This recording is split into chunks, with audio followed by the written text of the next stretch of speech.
When the Islamic warrior Saladin conquered the Crusaders and took control of Jerusalem, all right, he entered into an agreement that the Muslims would protect the Christian churches.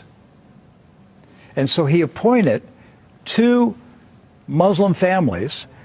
Both of these families had been in Jerusalem for, close to 1,000 years.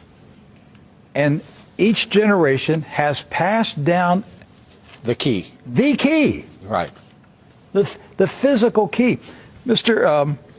Judah said that the key he presently has is 800 years old. It's incredible. He had another key, but it broke. And this is a Muslim. I mean, yes. Adabi Judah is a Muslim.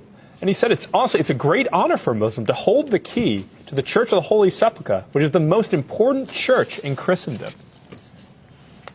That's not disrespect. That's, we don't hear this in America. We don't hear, because what we have been told is Christian Americans, you should hate Muslims, you should kill Muslims. Because they're going to tear down all the churches yes. and basically just ransack them and everything else. But here we have two families that for nearly 1,000 years have actually been watching over Christian churches. That's right. So who planted into our minds here in America that we should hate and kill Muslims? Who planted that thought in our head? Because it came into our society after 9/11. That's correct. So 9/11 was a calculated, planned operation, and it changed everything in our country. And so we were saturated with media propaganda, which who owns the media in this country? So we're saturated with this media propaganda. You Americans, you need to hate Muslims. You need to go to war. You need to send your sons to go kill Muslims. All right? And yet, when you go to the Middle East, you find out that the Muslims, like Christians, are taking care of Christian churches. Yes. Do not hold animosity against Christians or Americans, except in the case where Americans are pushing for war in their countries or trying to take their land. So they've lived together. They've lived together for centuries and centuries.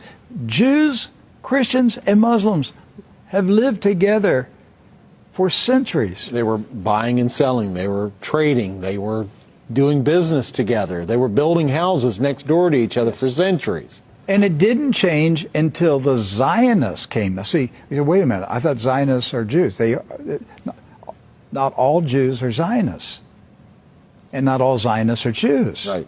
Zionism is a political movement. Yes. Right. It's an ideology. Yes. Not an ethnicity. And so when the Zionists came to Jerusalem and Palestine, basically in the 1920s and 30s and 40s, right, they came to agitate. They came to infiltrate. They came to seize control.